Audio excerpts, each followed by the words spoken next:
Hello. You're welcome. Whew, y'all, we are. What are we on? We are in day 66. Man. We have to read through Joshua 5 through 8 and Psalm 66. And there was a devotional today. The video of that devotional is in the description. At least the link is. So yeah, go watch it. Go try to figure it out. See if it helps you understand how the Bible operates. Because the point was, or at least the title of it was, design patterns in biblical narrative. So like how repetition is meant to highlight certain themes, which I thought was pretty cool to watch play out. You recently completed the first 5 books of the Bible, which are the Torah. Before you get too far into the book of Joshua, we invite you to take a moment to review patterns written in the Torah and see how they repeat in the book of Joshua and all throughout the Bible. Design patterns are one of the key ways biblical authors unify the storyline of the Bible. Individual stories across the Old and New Testament have been coordinated through repeated words and parallel themes. These patterns highlight core themes of the biblical story, to show how it all leads to Jesus. So far, we've already seen a biblical pattern reoccur, which was the water crossing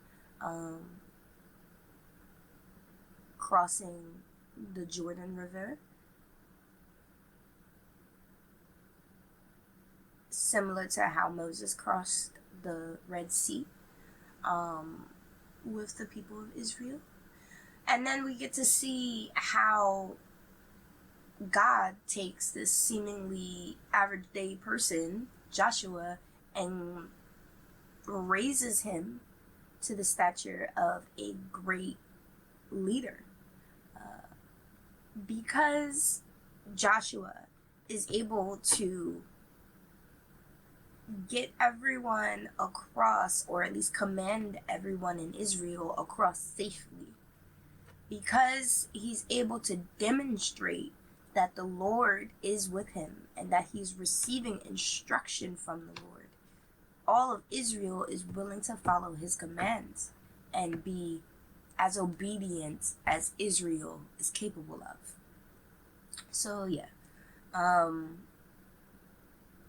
that's one of the patterns we've been able to watch unfold so far.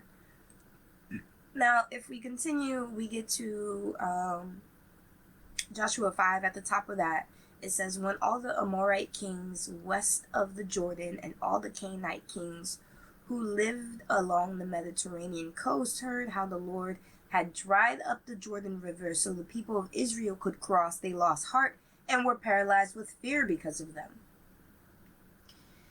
Israel reestablishes covenant ceremonies.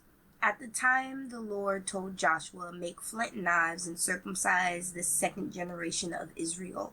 So Joshua made flint knives and circumcised the entire male population of Israel at Gebeth Haraloth. It means the hill of foreskins. Oh, geez, the literal terms, man. Joshua had to circumcise them because all the men who were old enough to fight in battle when they left Egypt had died in the wilderness. Those who left Egypt had all been circumcised, but none of those born after the Exodus during the years in the wilderness had been circumcised. The Israelites had traveled in the wilderness for 40 years until all the men who were old enough to fight in battle when they left Egypt had died. For they had disobeyed the Lord, and the Lord vowed he would not let them enter the land he'd sworn to give us, a land flowing with milk and honey. So Joshua circumcised their sons, those who had grown up to take their fathers' places, for they had not been circumcised on the way to the promised land. After all the males had been circumcised, they rested in the camp until they were healed. Then the Lord said to Joshua, "Today I have rolled away the shame of your slavery in Egypt." So that place has been called Gilgal to this day. Oh, it's the Hebrew word gala, which means to roll. Okay. So this is the place where the Israelites camped out after crossing the Jordan.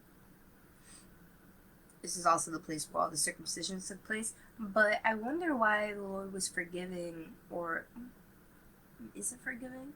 The covenant promise was to Abraham was to circumcise all Israelite born children 8 days on the 8th day of their birth.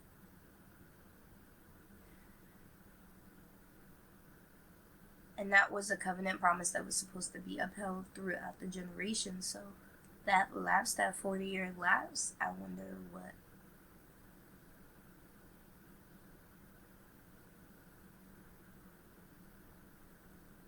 I want to say, why was that okay, I guess? While the Israelites were camped in Gilgal on the plains of Jericho, they celebrated Passover on the evening of the 14th day of the first month. The very next day, they began to eat unleavened bread and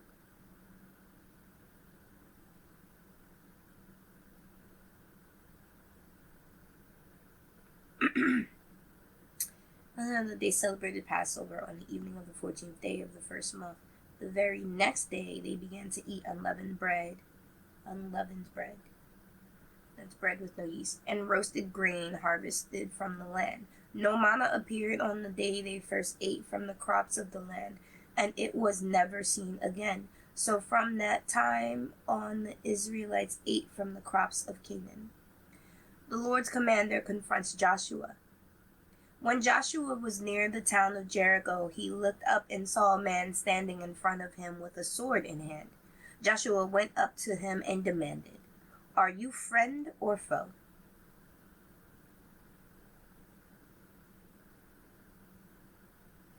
Is that what he demanded? Let's compare.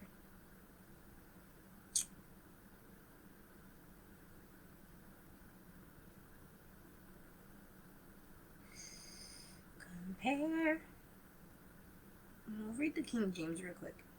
And it came to pass, when Joshua was by Jericho, that he lifted up his eyes and looked, and behold, there was a man over against him with his. There stood a man over against him with his sword drawn in his hand.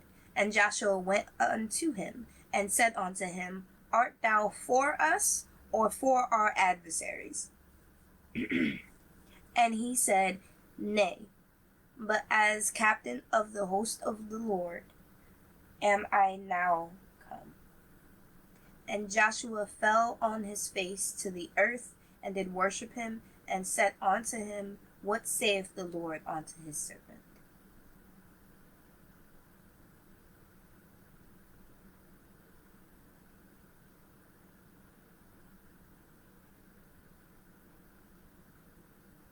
So Joshua's like, "Hey, are you for us, or are we supposed to be fighting you? Are you an enemy?"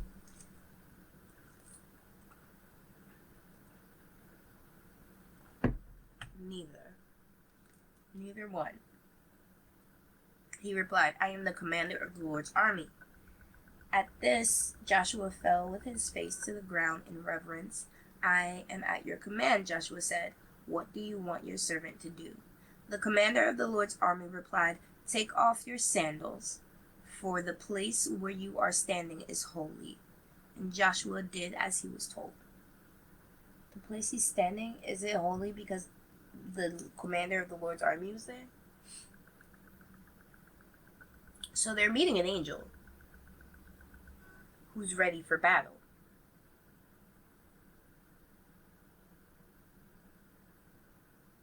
But this angel is neither for them or against them.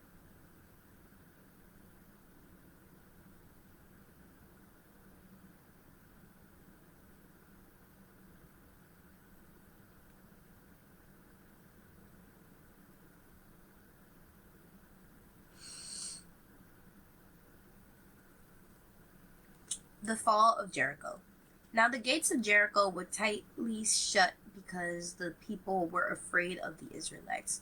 No one was allowed to go out or in, but the Lord said to Joshua, I have given you Jericho, its king and all its strong warriors. You and your fighting men should march around the town once a day for 6 days. 7 priests will walk ahead of the ark, each carrying a ram's horn. On the 7th day, you are to march around the town 7 times, with the priests blowing the horns. When you hear the priests give one loud blast on the ram's horn, all the people shout as loud as they can. Then the walls of the town will collapse and the people will charge straight into the town. So Joshua called together the priests and said, Take up the ark of the Lord's covenant and assign 7 priests to walk in front of it, each carrying a ram's horn. And then he gave orders to the people, March around the town, and the armed men will lead the way in front of the ark of the Lord. After Joshua spoke to the people, the 7 priests with the ram's horn started marching in the presence of the Lord, blowing the horns as they marched. And the ark of the Lord's covenant followed behind them. Some of the armed men marched in front of the priests with the horns, and some behind the ark with the priests continually blowing the horns. Do not shout, do not even talk, Joshua commanded. Not a single word from any of you until I tell you to shout. Then shout. So the ark of the Lord was carried around the town once that day, and then everyone returned to spend the night in the camp. Joshua got up early the next morning, and the priests again carried the ark of the Lord. The 7 priests with the ram's horns marched in front of the ark of the Lord, blowing their horns. Again the armed men marched both in front of the priest with the horns and behind the ark of the Lord.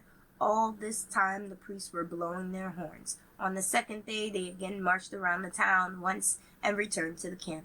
They followed this pattern for 6 days. On the 6th day the Israelites got up at dawn and marched around the town as they had done before, but this time they went around the town 7 times. The 7th time around, as the priests sounded the loud blast on their horns, Joshua commanded people, Shout, for the Lord has given you the town. Jericho and everything in it must be completely destroyed as an offering to the Lord.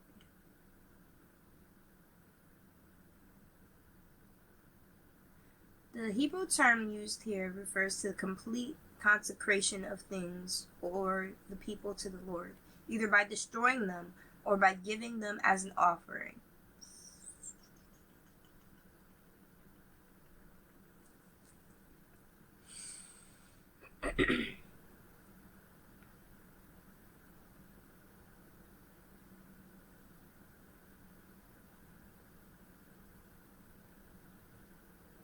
Only Rahab the prostitute and others in her house will be spared, for she protected our spies. Do not take any of these things set apart for destruction, or you yourselves will be completely destroyed, and you will bring trouble on the camp of Israel. Everything made from silver, gold, bronze, or iron is sacred to the Lord and must be brought into his treasury. When the people heard the sound of the ram's horn, they shouted as loud as they could. Suddenly, the walls of the Jericho collapsed, and the Israelites charged straight into the town and captured it.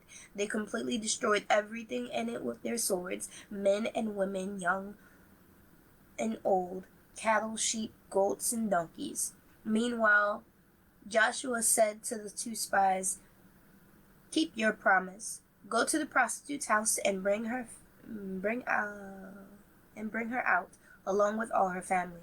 The men who had been spies went in and brought out Rahab, her father, mother, brothers, and all their other relatives who were with her.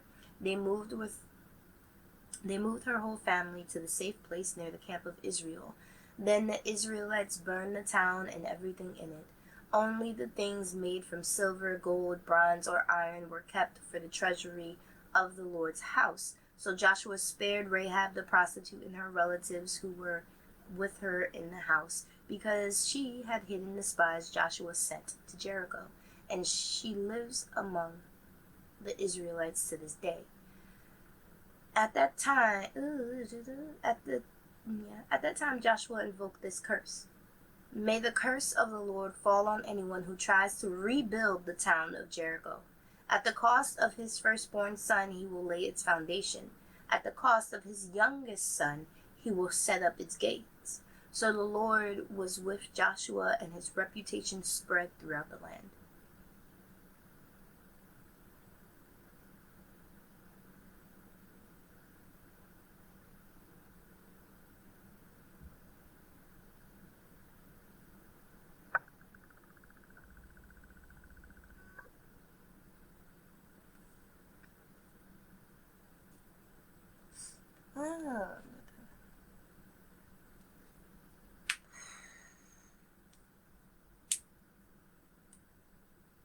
I don't know what it means to the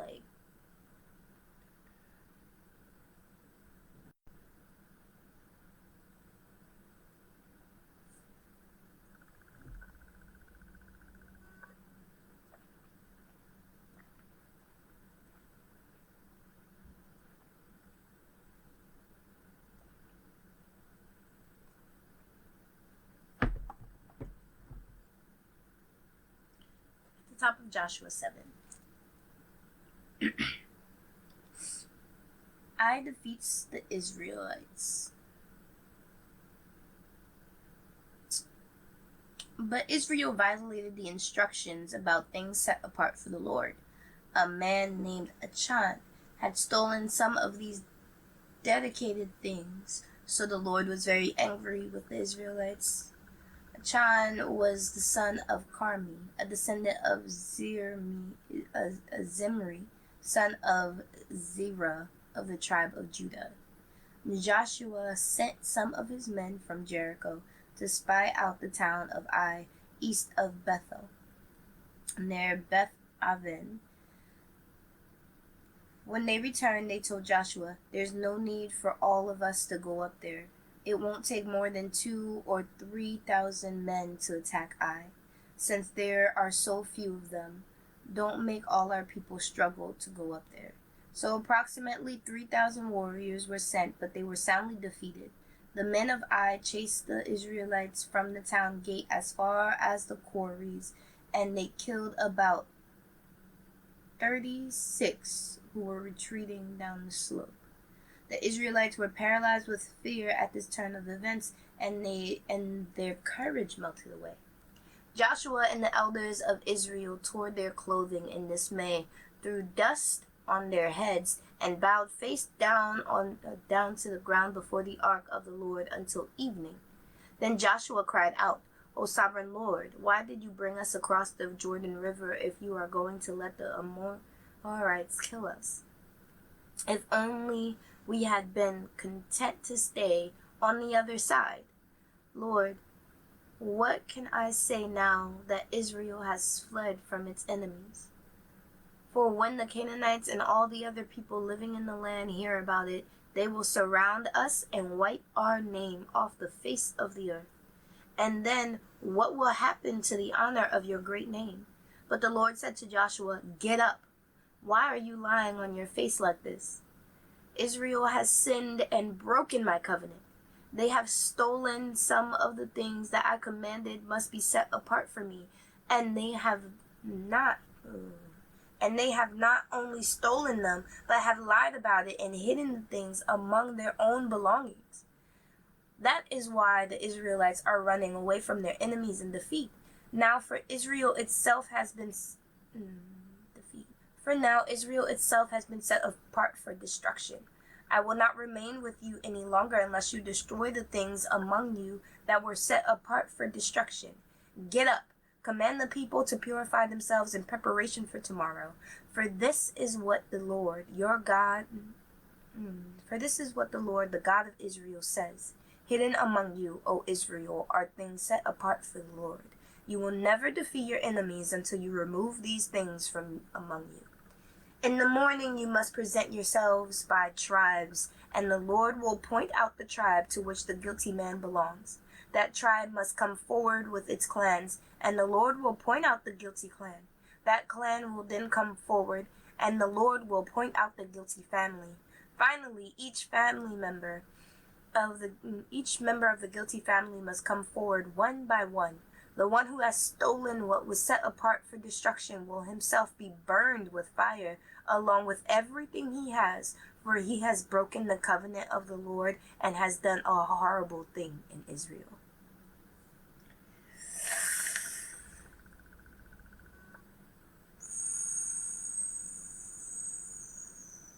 Can you imagine the anticipation as you wait to be called out by God for your sins against Israel and breaking his covenant? Can you, bruh, what amount of gold is worth it? Like, what amount of gold or silver is worth it? Achan's sin. Early the next morning, Joshua brought the tribes of Israel before the Lord, and the tribe of Judah was singled out. Then the clans of Judah came forward, and the clan of Zerah was singled out. Then the families of Zerah came forward, and the family of Zimri was singled out. Every member of Zimri's family was brought forward, person by person, and Achan was singled out.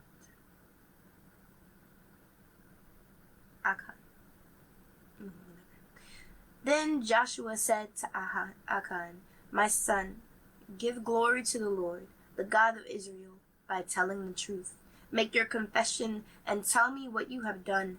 Don't hide it from me." Achan replied, "It is true. I have sinned against the Lord, the God of Israel. Among the plunder I saw a beautiful robe from Babylon, 200 silver coins, and a bar of gold weighing more than a pound. I wanted them so much I took them. They are hidden in the ground beneath my tent. Dang. With the silver buried deeper than the rest."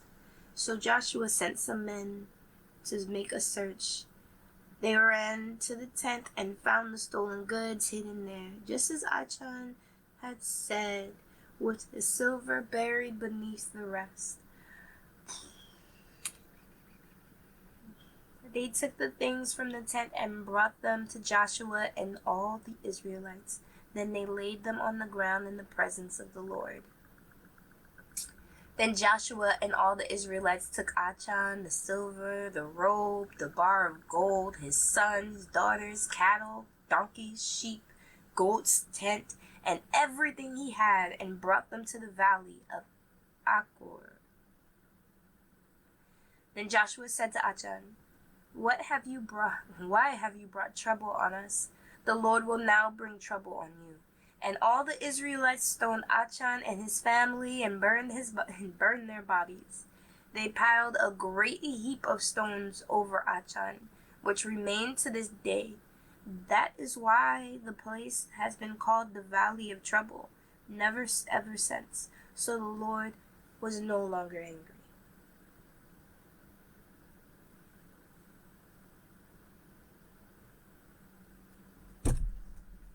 What? Like, how?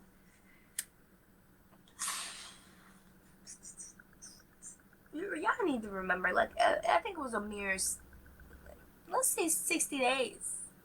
Let's say 60 days has passed since they were last reminded of the terms of their covenant, right?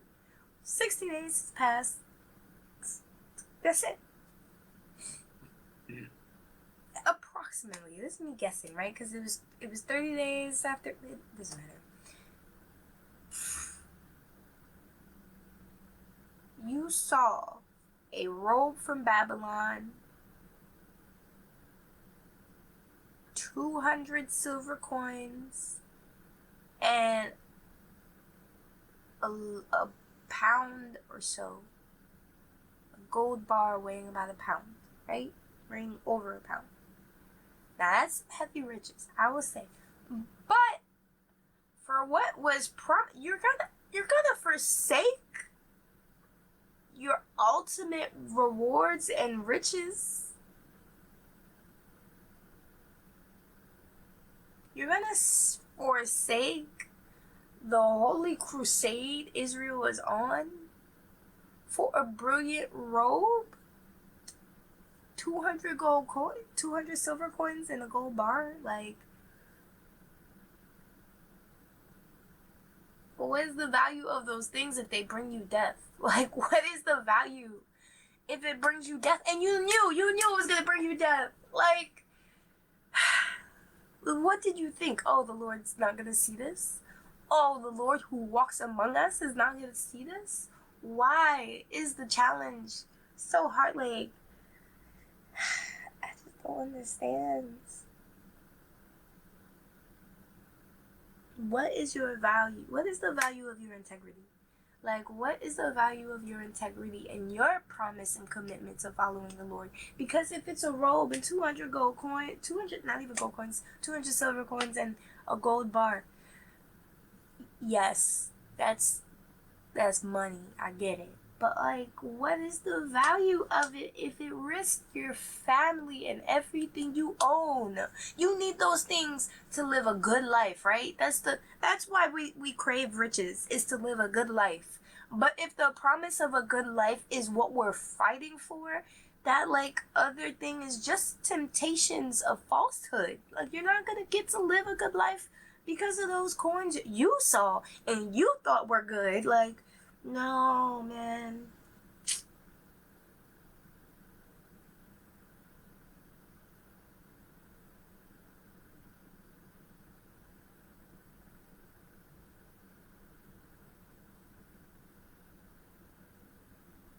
I mean, my eyes never try to deceive me between what is good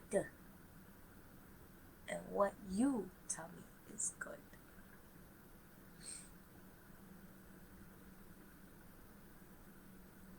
May I only be guided by the eyes of my spirit and not the eyes of my flesh.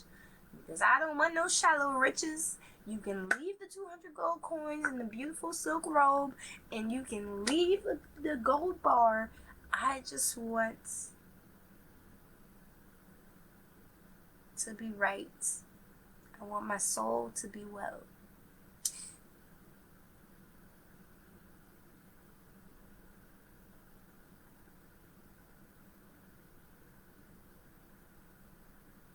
By the blood of Christ, I ask to be able to be seen, to be able to see with my spiritual eyes what riches are in store for me. That is all for now.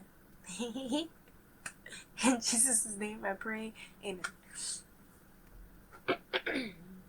Alright, so they go through the rituals, right? They narrow down they find the culprit. They narrow all this down. They return the riches to the Lord. All of it gets, Jericho and his family, all his riches, the cattle and everything, are killed in the valley, burned in the valley. Heaping stones are piled on top of Achor's body. And the land is purified. Israel's crimes are purified. And the covenant is renewed, made right with the Lord. Like, I just, like, right after, in the hills, at the hills of victory. Look, all he had to do was walk around and blow some horns. Like, the hills are just watching a miracle unfold. You go fighting riches for yourself, and it leads to your death. Because you're in the presence of the Lord. Like, the riches you're going to find for yourself are just going to lead you to death. There's no life in those riches. So, yeah. We'll see now how the battle with Ai unfolds a second time, right? So, because they've made themselves right with the presence of the Lord, the Israelites defeat Ai.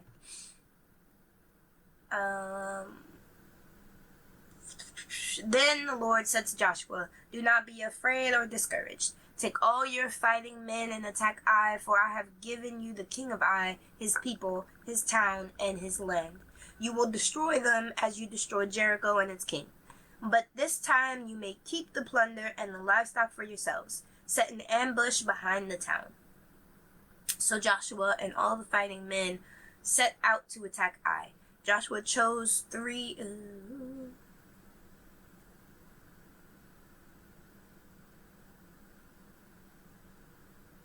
Wait, so there's a moment, right,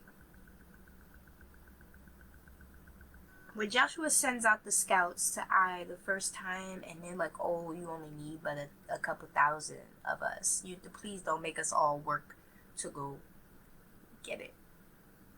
If Joshua had taken that moment to be like, "God, what's your plan? What do you want us to do?" He would have found out that Israel had defiled the covenant between him and God, and that the Lord wasn't with them before they took that defeat. If he had just prayed over the battle beforehand.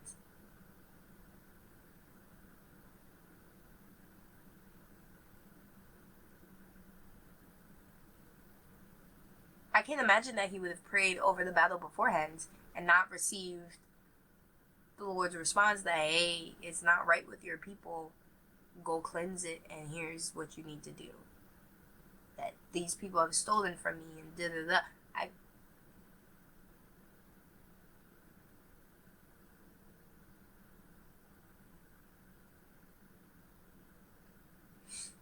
Also, it just feels like, oh, do it this way. That was. They made their own plan. I need to go back. They made their own plan here. If we go back to, he's been sent out the spies. Joshua 7:3. When they returned, they told Joshua, "There's no need for all of us to go up there. It won't take more than 2,000 or 3,000 men to attack Ai. Since there are so few of them, don't make all our people struggle to go up there." And so they concluded, they followed this plan in verse 4. And in verse 5, they're chased away. It isn't until verse 6, after all these events unfold, that Joshua and the elders of Israel throw themselves at the Lord, and they're bowing and they're asking what's going on by verse 7.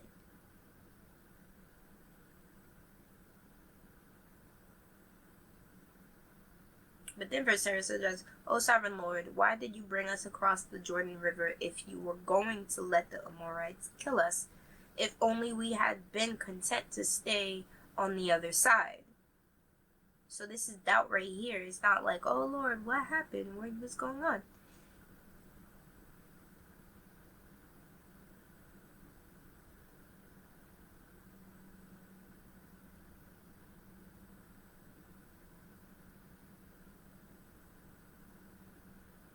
And actually, no, that's just the old time way of asking the question. Why would you do it this way?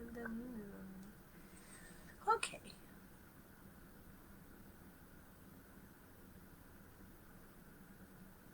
When they went to conquer Jericho, there was a battle plan unfolded because the Lord told them what to do. And he was like, "Oh, I gave you the king, blah, blah, blah, here." He said that to Joshua. So, I just want to know why, when there was no battle plan given by the Lord to Joshua, he was like, "Oh, yeah, we'll just send a couple thousand and we'll go."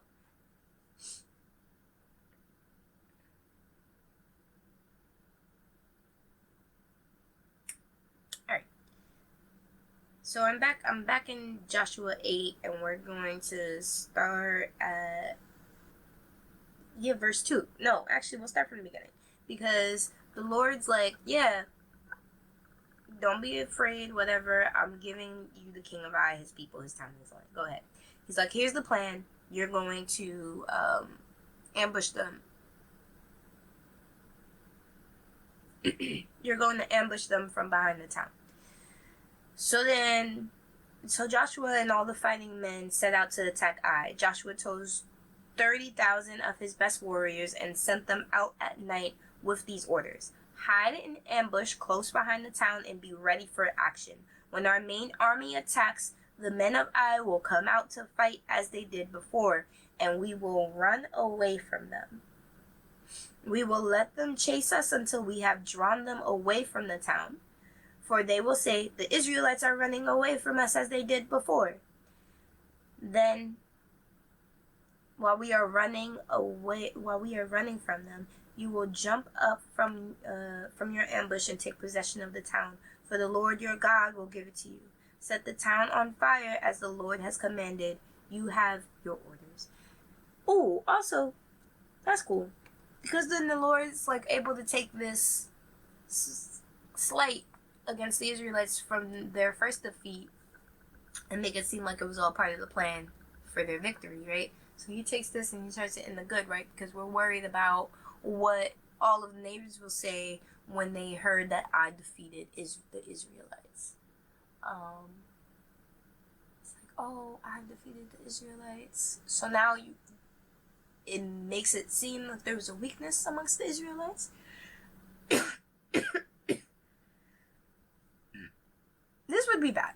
But then it's turned into a part of the new plan to make it look good. It's set up as if that first time they attacked and ran away was only to set up this ambush. The second time they are going to attack and run away is to lure the armies away, and then ambush behind the town. Town is taken.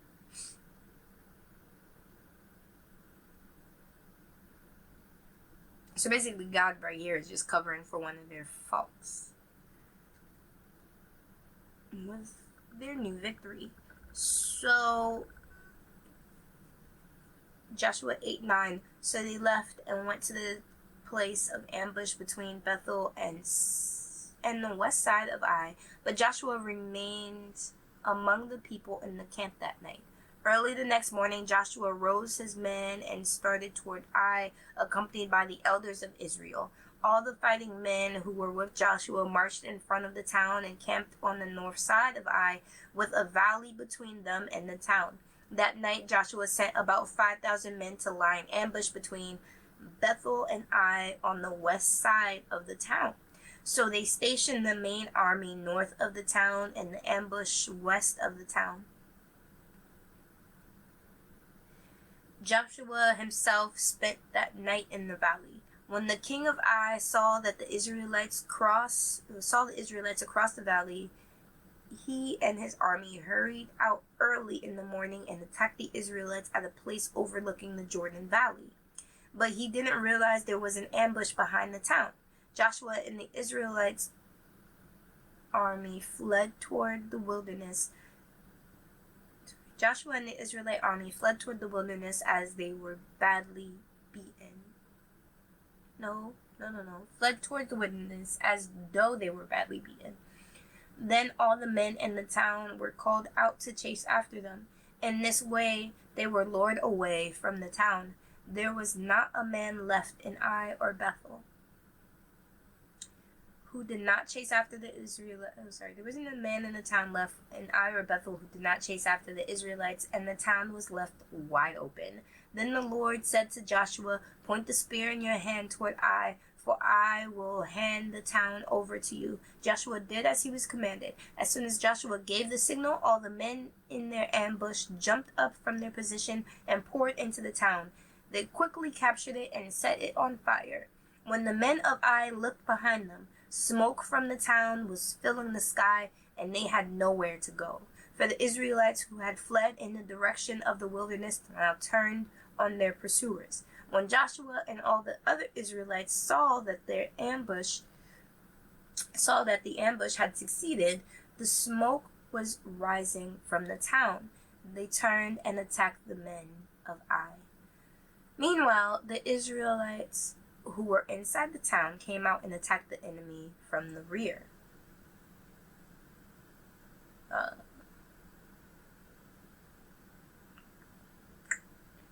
They attacked the enemy, right? So they're pretty much pincered in between Joshua in front and the Israelites who set up the ambush in the back.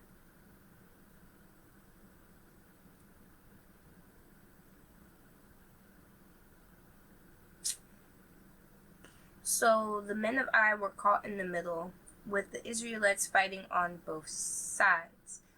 Israel attacked them, and not a single person survived or escaped. Only the king of Ai was taken alive and brought to Joshua. When the Israelite army finished chasing and killing all the men of Ai in the open fields, they went back and finished off everyone inside. So the entire population of Ai, including men and women, was wiped out that day, 12,000 in all. For Joshua kept holding out his spear until everyone who had lived in Ai was completely destroyed. Only the livestock and treasure of the town were not destroyed, for the Israelites kept these as plunder for themselves, as the Lord had commanded Joshua. So Joshua burned the town of Ai, and it became a permanent mound of ruins, desolate to this very day. The whole holding his spear out and pointing towards the town of Ai, it reminds me of when Moses was in battle with, I don't remember who, and he's holding his staff right in the air, and it's like, as long as you hold the staff in the air, the Israelites will be victorious, right? And his hand, it gets all like wibbly wobbly, and he is tired because this is it's a battle, and there's pressure on this arm. So he's holding out the staff, but Aaron and one of Moses' other advisors, bring out a rock for Moses to sit on, and they hold his hand to support Moses. That's what this reminds me of, that moment. And they received victory, just as they did that day. So Joshua impaled the king of Ai on a sharpened pole and left him there until evening. At sunset, the Israelites took down the body as Joshua commanded and threw it in front of the town gate. They piled a heap of stones over him that can still be seen today. The Lord's covenant renewed. Then Joshua built an altar to the Lord, the God of Israel, on Mount Ebal. He followed the commands that Moses, the Lord's servant, had written in the book of instructions. Make me an altar from stones that are uncut and have not been shaped with iron tools. Then on the altar they presented burnt offerings and peace offerings to the Lord. And as the Israelites watched, Joshua copied onto the stones of the altar the instructions Moses had given them. Then all the Israelites, foreigners and native-born alike, along with the elders, officers, and judges, were divided into two groups. One group stood in front of Mount Gerizim, and the other in front of Mount Ebal. Each group faced the other, and between them stood the Levitical priests carrying the Ark of the Lord's covenant. This was all done according to the commands that Moses, the servant of the Lord, had previously given for blessing the people of Israel. Joshua then read to them all the blessings and curses Moses had written in the book of instructions. Every word of every command that Moses had ever given was read to the entire assembly of Israel, including the women and children and the foreigners who lived among them.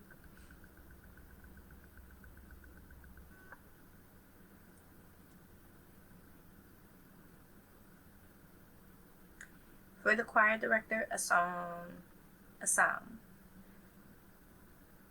Shout joyful praises to God and the earth. Sing about the glory of his name. Tell the world how glorious he is. Say to God, how awesome are your deeds. Your enemies cringe before your mighty power. Everything on earth will worship you. They will sing your praises, shouting your name in glorious songs. Come and see what our God has done, what awesome miracles he performs for people. He made a dry path through the Red Sea, and his people went across on foot. There we rejoice in him, for by his great power he rules forever. He watches every movement of the nations. Let no rebel rise in defiance. Let the world bless our God and loudly sing his praises. Our lives are in his hands, and he keeps our feet from stumbling. You have tested us, O God. You have purified us like silver. You captured us in your net and laid the burden of slavery on our backs. Then you put a leader over us. We went through the fire and flood, but you brought us to a place of great abundance. Now I come to you, now I come to your temple with burnt offerings to fulfill the vows I have made to you. Yes, the sacred vows that I made when I was in deep trouble. That is why I am sacrificing burnt offerings to you, the best of my rams as a pleasing aroma, and the sacrifice of bulls and male goats. Come and listen, all who fear God, and I will tell you what he did for me. For I cried out to him for help, praising him as I spoke.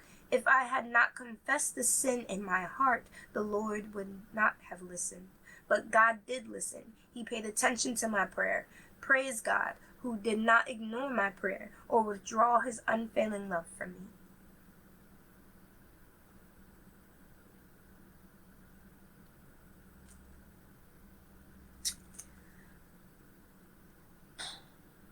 And that's today's reading. For the most part, the one thing that the two things that stood out. Actually, there were a lot of things that stood out. First of all, a victory, or at least to make a wall fall by marching in circles for 7 days, and then 7 times, and then trumpeting and sound vibration. No one's gonna look at that and be like, yes, the Israelites did it. Like, there were no explosives the day. You can't be like, oh, they planted explosives. Maybe there were explosives. I doubt there were explosives.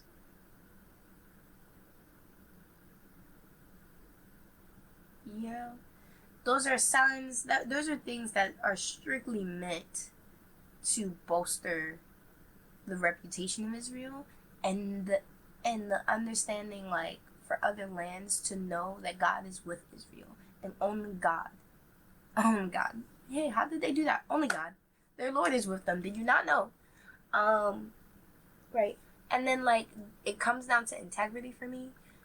That moment with Achan, whatever. When he's like, yeah, I saw a cool robe and those 200 silver and the gold, and I had to keep it for myself. Like, again, why do you eat of this forbidden fruit? Like, what was the point, right? Because in the next battle, you then go and he's like, yeah, keep those for yourself. God's not trying to remove Israel from any riches it could ever have. It's just certain riches are not for you. So, what is the integrity of your promises, of your promise to God, of your Christianity? What's the integrity? At what point will you know? Will you continue to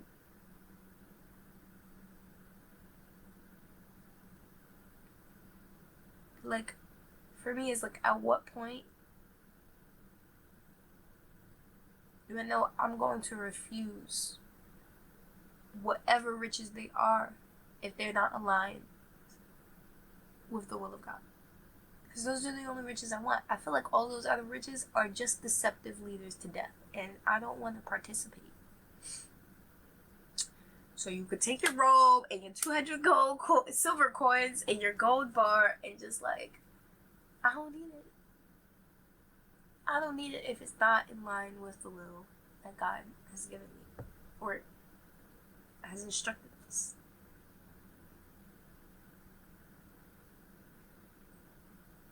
False riches don't lead to a rich life. That's all I'm saying.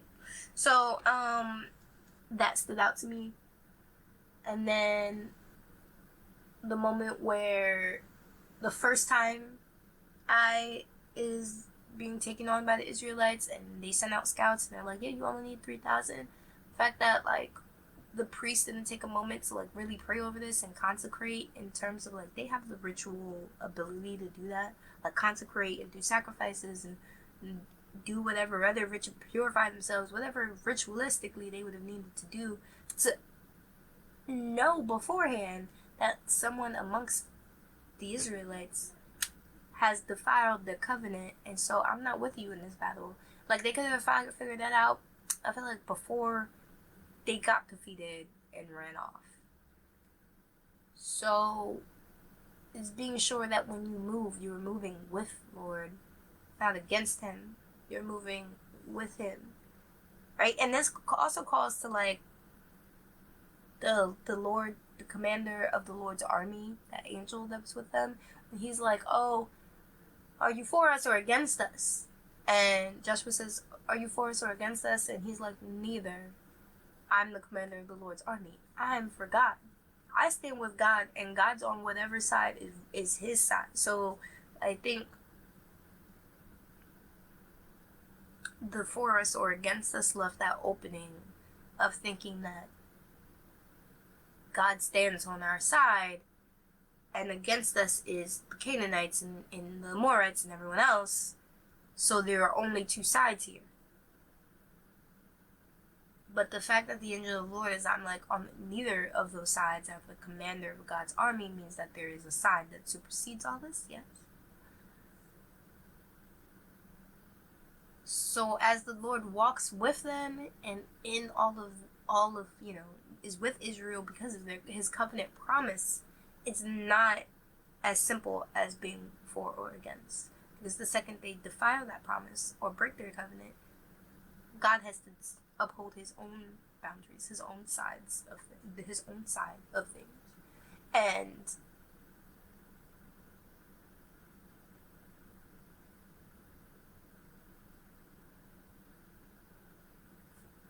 it's like a triangle, right?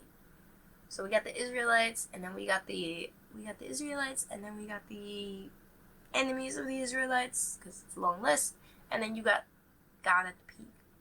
And ideally, God wants to make the Israelites, he wants to give the Israelites all of this territory, because that's the promise he's trying to uphold. But if the Israelites can't hold their point of this promise, they weaken this triangle. They weaken this.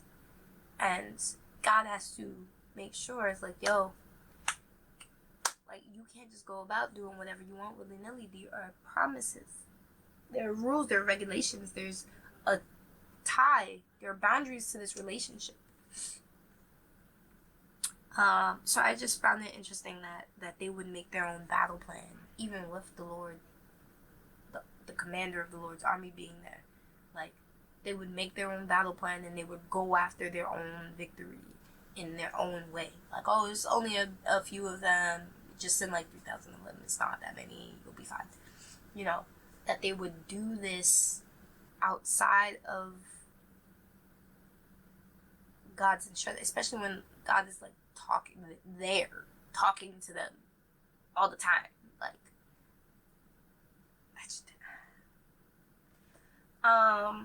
yeah, so that leads to the defeat. And then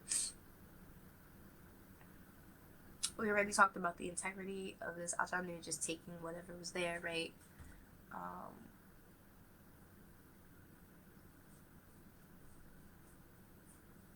So yeah, those are the things that stuck with me. And knowing that I want to be able to view the things I see and the things that I take for myself are the things that I want to be able to see with spiritual eyes, with Holy Spirit guiding me, so that I can make sure the only riches I try to claim are the ones God will bestow upon me. And with that, we are done for the day. I will see y'all tomorrow. Have a good one.